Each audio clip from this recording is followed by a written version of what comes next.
जय हिंद। आज जो है हम लोग EMRS TGT जो प्रीवियस ईयर क्वेश्चन देखेंगे। चूँकि TGT का एग्जाम इसमें EMRS एकला मॉडल पब्लिक स्कूल में हो चुका है। ये सेंट्रल सरकार के द्वारा 2023 के बजट में पेश किया गया था और इसमें एक स्पेशल स्कूल जो बनाया गया है जो ट्राइबल्स के लिए है, जो SC ST क्लास के वर्गों के लिए है ये स्कूल। और इसमें जो है स्पेशल एजुकेशन दिया जाता है जो सेंट्रल ये स्टेट सरकार के थ्रू नहीं है। जिस तरह का KBS और NBS जो मतलब एजुकेशन देता है उसी तरह का जो है ये एक स्कूल बनाया गया है। तो इसमें जो है एक बार अब तक एग्ज़ाम हो चुका है। तो इस एग्ज़ाम के लिए जो प्रीवियस ईयर जो क्वेश्चन मैं लेके आया हूँ, तो इसमें पहला पार्ट है आपका जो है जनरल अवेयरनेस। जनरल अवेयरनेस जो है इसमें कुछ स्टैटिक्स जीके है और कुछ करंट भी जीके है।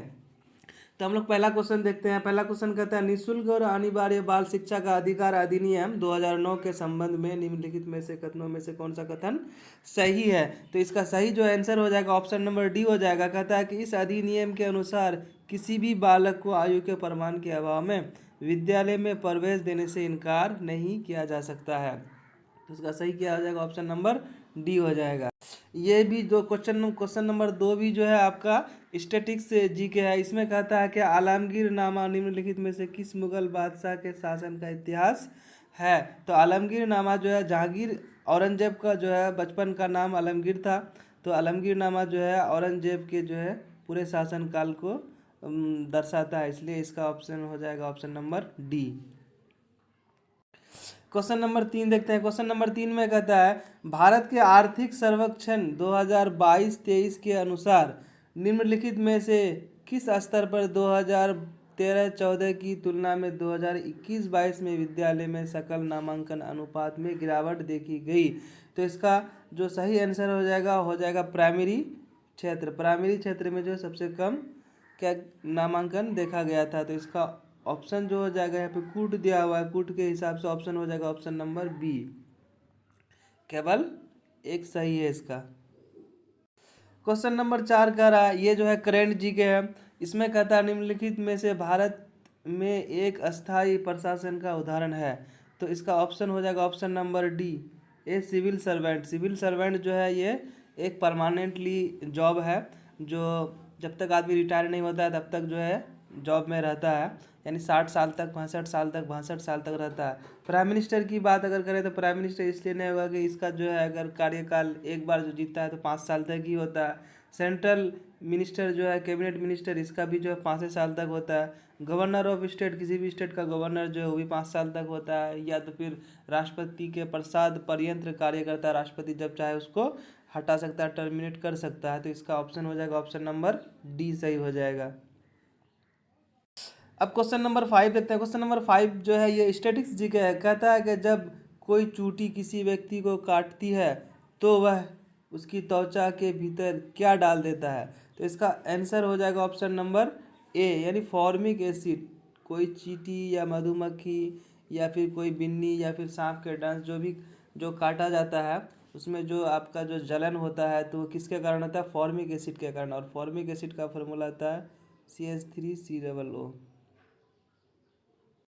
क्वेश्चन नंबर 6 ये जो है करंट जगह कहता है कि भारतीय प्रौद्योगिकी संस्थान IIT भारत के बाहर पहला पहला कैंपस किस देश में स्थापित किया गया था। तो इसका सही आंसर हो जाएगा option number C, Tanzania. Bharat से बाहर सबसे पहली बार जो IIT अपना कैंपस खोला है तो वह तंजानिया में खोला है। क्वेश्चन नंबर 7 में जो है कुछ जगह कुछ देश का नाम और कुछ स्पेसिफिक जो है शहर का नाम दिया हुआ है। तो इसको क्या करना है, मैच करना है। तो मैच करने के लिए अगला पेज में देखते हैं।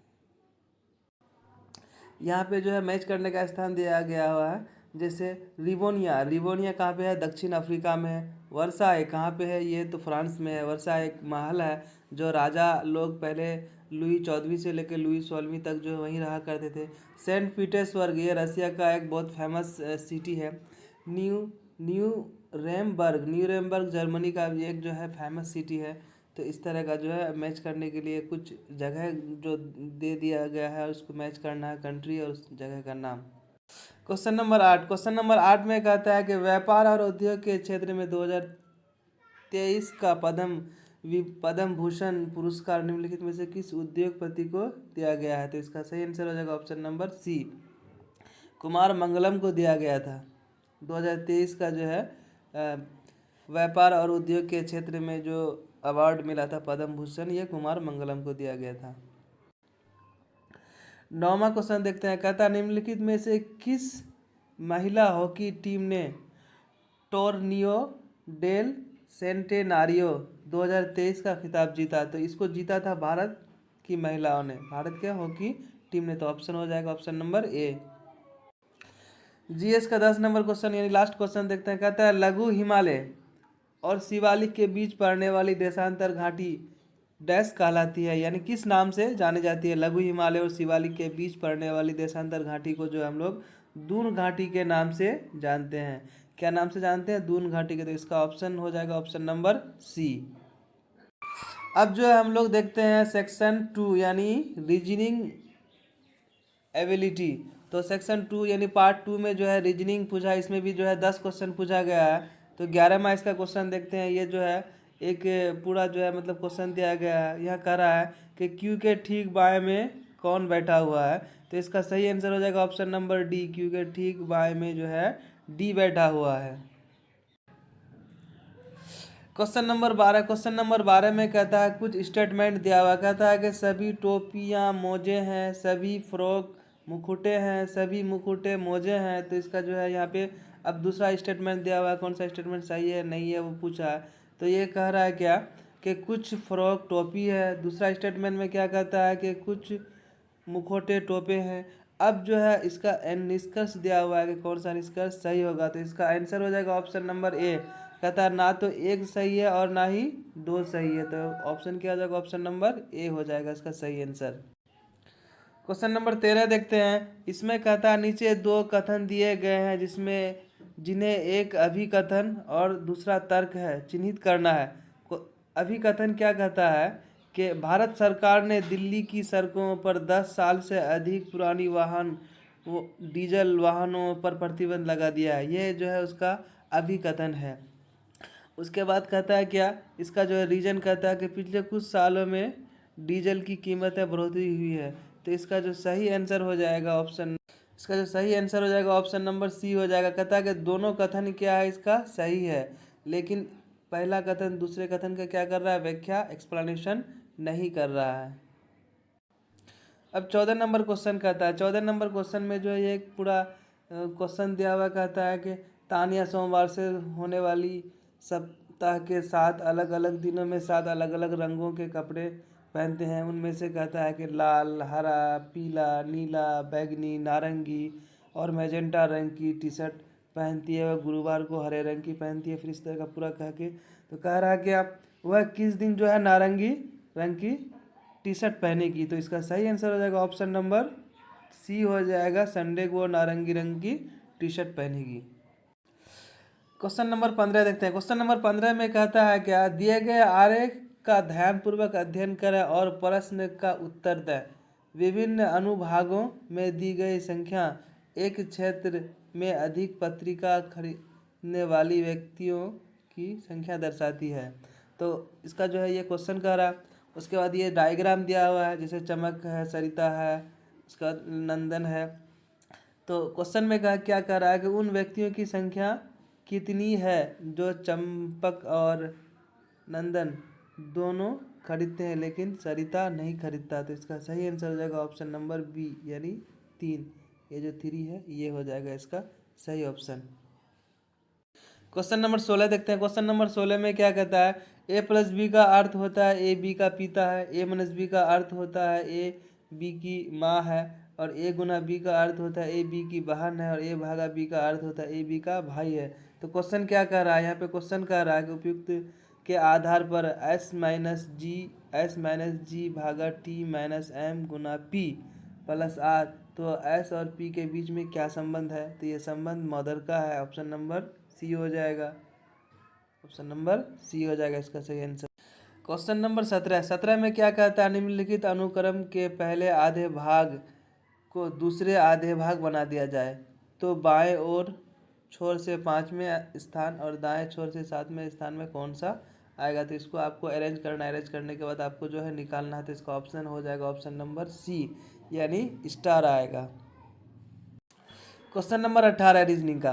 क्वेश्चन नंबर 18 में कहता है इस प्रश्न में एक प्रश्न के दो कथन क्रमांक यानी 1 और 2 दिए गए हैं। आपको यह तय करना है कि कथनों में दिए गए डेटा प्रश्न का उत्तर देने के लिए पर्याप्त है या नहीं है। कथनों को पढ़ें और उचित उत्तर तय करें। तो पहला कह रहा है कि यदि 11वीं कक्षा में छात्रों की कुल संख्या 80 है तो कक्षा में कितने छात्रों ने वार्षिक परीक्षा में भौतिक की ठीक 80% अंक प्राप्त किए।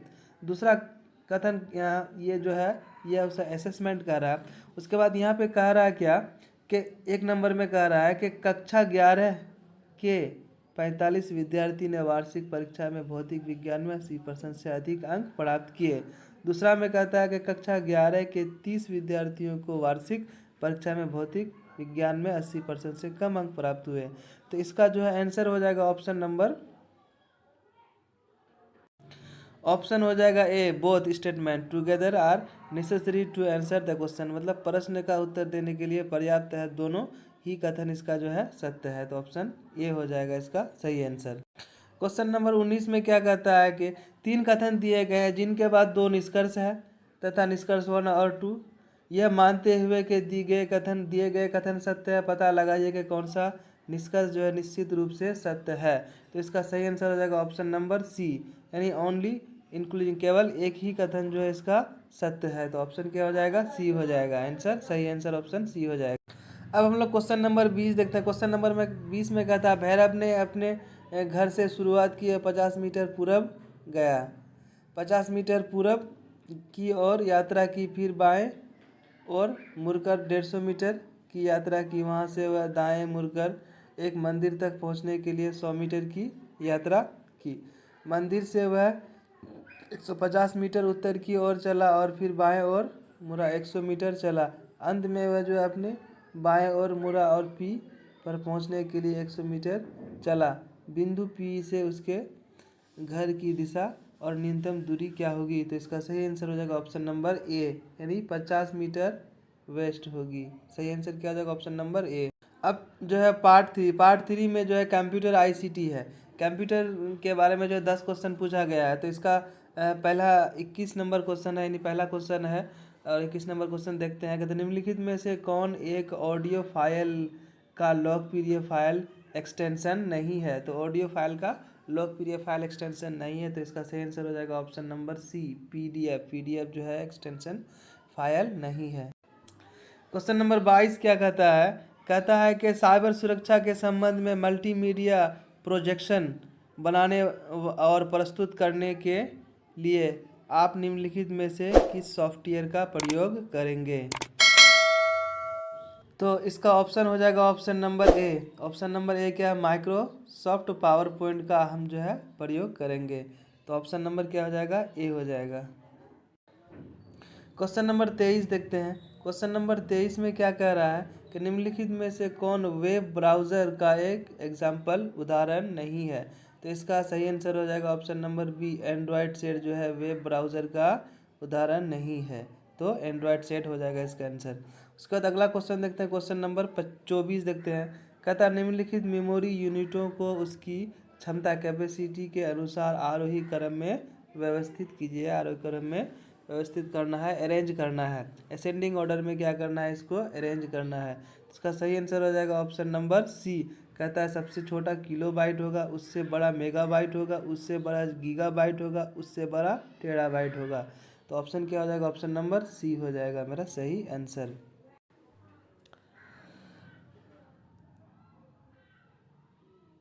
क्वेश्चन नंबर 25 देखते हैं। क्वेश्चन नंबर 25 में कहता है कंप्यूटर की भाषा में HTTPS का अर्थ क्या होता है। तो इसका सही आंसर हो जाएगा option C, hypertext transfer protocol security. इसका सही आंसर हो जाएगा।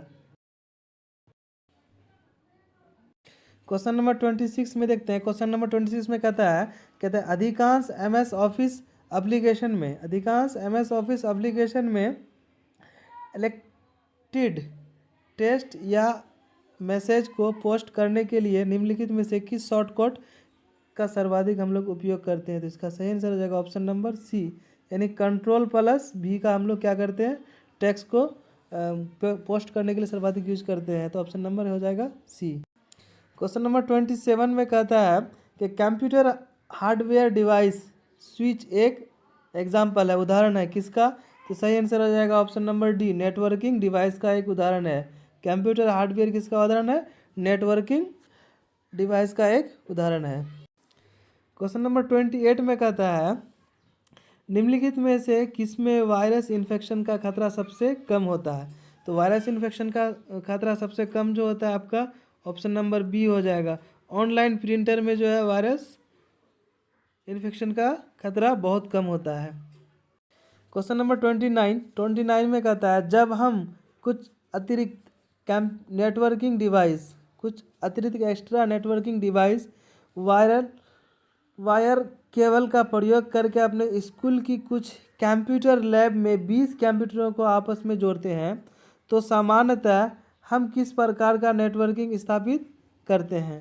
तो इसका सही आंसर हो जाएगा ऑप्शन नंबर सी, यानी लेन का हम लोग क्या करेंगे, उपयोग करेंगे।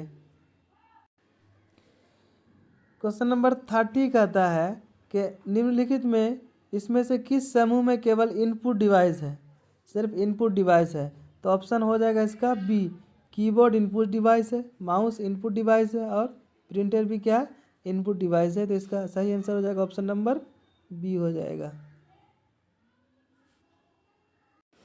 अब हम लोग जो है पार्ट 4 में आ जाते हैं। पार्ट 4 में क्या है, टीचिंग एप्टीट्यूड। पार्ट 4 में क्या है मेरा, टीचिंग एप्टीट्यूड। इसका भी जो है 10 सवाल रहेगा। तो टीचिंग एप्टीट्यूड का पहला सवाल है आपका कि एक शिक्षक जो है, टीचर जो है, प्रत्यायी समझाने के लिए पहले सिद्धांत कहता है क्या कि कोई रूल किसी को समझा रहा है तो पहले रूल लिखा रहा है वो, उसके बाद तब वो नियम की ओर जा रहा है। तो यह एग्जाम्पल दे रहा है, पहले नियम लिखा रहा है, रूल लिखा रहा है, उसके बाद एग्जाम्पल की ओर जा रहा है। तो कह रहा है कि वह कौन सा जो है टेक्निक का यूज कर रहा है। तो इसका सही आंसर हो जाएगा डिटेक्टिव मेथड, यानी डिटेक्टिव मेथड में पहले हम लोग किसका यूज करते हैं, पहले रूल लिखाते हैं, उसके बाद एग्जाम्पल देते हैं। क्वेश्चन नंबर 32 में कहता है कि इंटीग्रेटेड पाठ्य पुस्तक की कौन सी विशेषताएं नहीं है? तो इंटीग्रेटेड जो है टेक्स्ट बुक की कौन सी विशेषता नहीं है? तो इसका सही आंसर हो जाएगा option number D. Option number D है, कहता है यह विद्यार्थियों के व्यक्तिगत अधिगम तरीकों के लिए उपयुक्त सिद्ध नहीं होता है इंटीग्रेटेड। क्वेश्चन नंबर 33 में कहता है कि यदि शिक्षण में कुछ भी नहीं सीखा गया हो तो कुछ भी नहीं डैश, मतलब टीचिंग कुछ भी नहीं सीखा गया तो मतलब क्या होगा, कुछ भी नहीं पढ़ाया गया हो। तो इसका सही आंसर हो जाएगा option number B.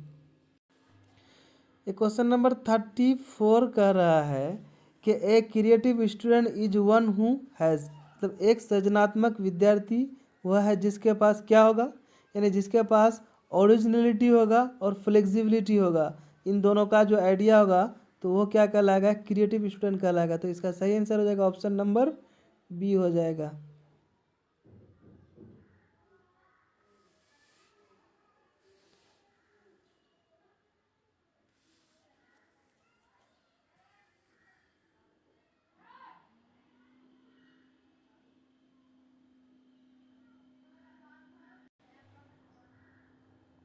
Question number 35 में कह रहा है किस प्रकार एक सूचना संप्रेषण यानी कम्युनिकेशन प्रौद्योगिकी उपकरण शिक्षार्थी केंद्रित उपागम उपयोगी नहीं है?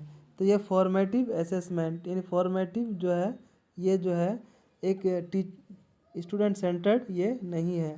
तो ये आपका हो जाएगा ऑप्शन नंबर बी, सही आंसर हो जाएगा। क्वेश्चन नंबर 36 कह रहा है निम्नलिखित में कौन सी अधिगम के लिए आकलन की विशेषता नहीं है? तो इसका सही आंसर हो जाएगा ऑप्शन नंबर डी, कहता है it is a judgment and hence evaluate, कहता है यह निर्णायक और मूल्यांकन के लिए नहीं है। तो सही आंसर क्या हो जाएगा, ऑप्शन नंबर डी हो जाएगा। क्वेश्चन नंबर 37 में कह रहा है कि ऐसा कथन पहचानिए जो सत्य ना हो, मतलब असत्य हो, इनकरेक्ट हो। तो इसका सही आंसर जो हो जाएगा ऑप्शन नंबर हो जाएगा सी, कहता है वस्तुनिष्ठ प्रकार के प्रश्न विद्यार्थी की सृजनात्मक योग्यता मापन हेतु अधिक उपयोगी नहीं है। मतलब कहता है क्या कि आप जो है किसी की योग्यता नहीं माप सकते हैं वस्तुनिष्ठ प्रश्न दे करके। तो सही आंसर क्या हो जाएगा? ऑप्शन सी हो जाएगा। क्वेश्चन नंबर 38 में कहता है कि खेल विधि का कौन सा सिद्धांत स्वशासन उत्पन्न करने में सहायक होता है? इसका सही आंसर हो जाएगा option number A, principle of responsibility, दायित्व का सिद्धांत। ये जो है खेल विधि के लिए सबसे बेहतर तरीका है। क्वेश्चन नंबर 39 क्या कह रहा है? निम्नलिखित में से कौन इकाई प्रशिक्षण का संबंध नहीं है? तो आपको इसका सही आंसर आपका ऑप्शन हो जाएगा डी। इसमें कहता है मानवीकृत उपलब्धि परीक्षण का प्रयोग। क्वेश्चन नंबर 40 टीचिंग एप्टीट्यूड का लास्ट क्वेश्चन कहता है निम्न में से कौन सा कारक अधिगम को सबसे कम प्रभावित करता है? तो सही आंसर हो जाएगा को करिकुलर एक्टिविटीज़। ये जो है लर्निंग को सबसे कम प्रभावित करता है। कौन? को करिकुलर एक्टिविटीज सबसे कम प्रभावित करता है। अब जो है पाँचवा जो है छठा पार्ट में आ जाएंगे हम लोग, लर्निंग यानी टीचिंग लैंग्वेज कॉम्पिटेंसी। यहाँ पे लैंग्वेज दो तरह का होगा, एक अंग्रेजी होगा और एक हिंदी होगा। तो इंग्लिश लैंग्वेज में आपको इसमें भी 10 सवाल रहेगा। 41 का जो है सही आंसर हो जाएगा ऑप्शन बी, रिसीव्ड। 42 का जो है आपका सही आंसर हो जाएगा ऑप्शन सी, हैज़ हो जाएगा। 43 का जो है आपका सही आंसर हो जाएगा ऑप्शन नंबर डी यानी सी। जो इसमें जो पूछा है वो इसका सी हो जाएगा इनकोरेक्ट। 44 का देखते हैं। 44 का आपका आ जाएगा आंसर डी। 44 में क्या कहता है कि अपोजिट वर्ड का नियरेस्ट मीनिंग वाला वर्ड निकालना, तो कॉम्प्रीहेंशन है यानी सही आंसर हो जाएगा इसका ऑप्शन डी। फिर 45 कहता है, 45 में ऑप्शन हो जाएगा क्या? सही आंसर हो जाएगा answer option A. 46 number question जो है इसका सही आंसर हो जाएगा option number D. 47 number question, 47 number का आंसर हो जाएगा ऑप्शन सी यानी पास्ट परफेक्ट हो जाएगा। 48 का देख लेते हैं। 48 का सही ऑप्शन हो जाएगा ऑप्शन नंबर डी यानी इसको अरेंज करना था तो पहले सी होगा, उसके बाद ई होगा, फिर उसके बाद ए होगा, फिर डी, लास्ट में क्या होगा? बी होगा। 49 क्वेश्चन का आंसर हो जाएगा आपका option number A, seem likely. और 50 नंबर क्वेश्चन का सही आंसर हो जाएगा ऑप्शन नंबर बी। 51 से लेके 53 तक जो है यहाँ पे कुछ जो है पैसेज दिया गया है, पैराग्राफ दिया गया है, उस पैराग्राफ को पढ़ना है, उसका सही आंसर निकालना है। कहता है दूसरों को उपदेश देना बहुत सरल होता है मगर उन उपदेशों को व्यवहार में लाना कठिन है। बहुत से लोग ऐसे हैं जो मंत्र पर खड़े होकर लोगों को सदाचार, ईमानदारी, कर्तव्यनिष्ठा पर लंबे उपदेश देते हैं पर स्वयं कभी उन पर आचरण नहीं करते। यदि उपदेशकर्ता की कथन और करनी में अंतर ना हो तो अर्थात वह जो भी कुछ कहे उस पर अमल कर के दिखाए गए तब उसकी बात का प्रभाव भाषण में कभी अधिक पड़ेगा। ऐसी स्थिति में लोग उपदेश का अनुसरण करने में प्रसन्नता का अनुभव करेंगे। यदि वह केवल उपदेश देने का ही लक्ष्य रखता है और उस उपदेश को अपने आचरण में नहीं लाता है तब उसका उपदेश कोई प्रभावी नहीं डालता। तो इसका जो क्वेश्चन कह रहा है कि निम्नलिखित में क्या करना आसान नहीं है, तो ये कह रहा है क्या? उपदेश पर सही आंसर हो जाएगा उपदेश पर अमल करना उतना आसान नहीं है। क्वेश्चन नंबर 52 कहता है लोग किस पर उपदेश नहीं देते? तो सही आंसर होगा धर्म पर नियता पर उपदेश नहीं देते यानी ऑप्शन नंबर सी। फिर 53 नंबर क्वेश्चन कहता है 53 के बात का प्रभाव भाषण में अधिक पड़ेगा यानी पड़ता है कब, किस वक्त अधिक पड़ेगा? जब उपदेश प्रभावी होगा। जब उपदेश क्या होगा? प्रभावी होगा, तभी जो है अधिक प्रभाव पड़ेगा। क्वेश्चन नंबर 54 में कहता है निम्नलिखित में स्वर संधि वाला शब्द नहीं है। सही आंसर हो जाएगा तल्लीन। तल्लीन क्या है? स्वर संधि वाला शब्द नहीं है।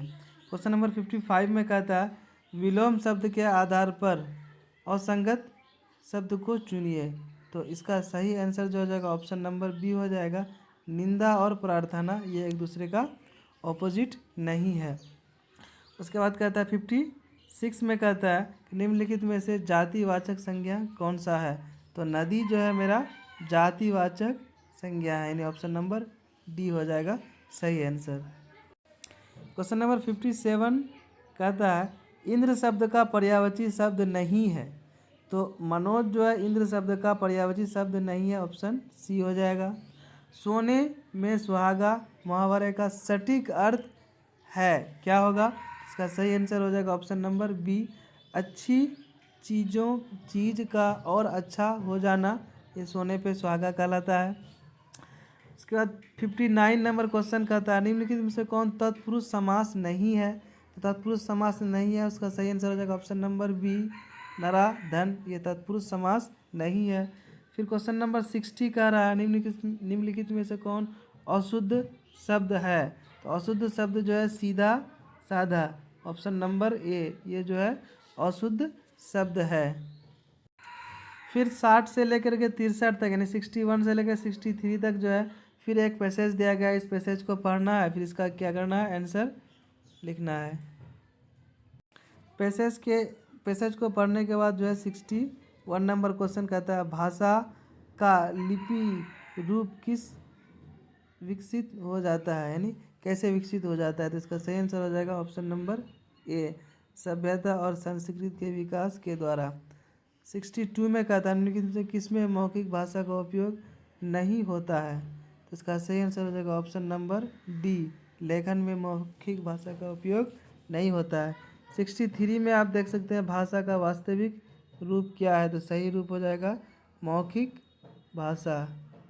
और 64 में अब देखते हैं कि निम्नलिखित में से संधि नियमों की दृष्टि से अशुद्ध शब्द जो आपका हो जाएगा जगत गुरु, ये क्या हो जाएगा, अशुद्ध शब्द हो जाएगा। 65 देखते हैं अनेक शब्दों के लिए एक शब्द के युग्मों में असंगत निकालना है। सही आंसर हो जाएगा ऑप्शन नंबर सी, आयोजन करने वाला, ये जो है प्रायोजक, ये हो जाएगा सही ऑप्शन सी। क्वेश्चन नंबर 66 कहता है निम्नलिखित में स्वर की मात्रा की दृष्टि से अशुद्ध शब्द यहाँ जो होगा आपका हो जाएगा सिंधु भूमि, ये जो है सही आंसर हो जाएगा ऑप्शन नंबर डी।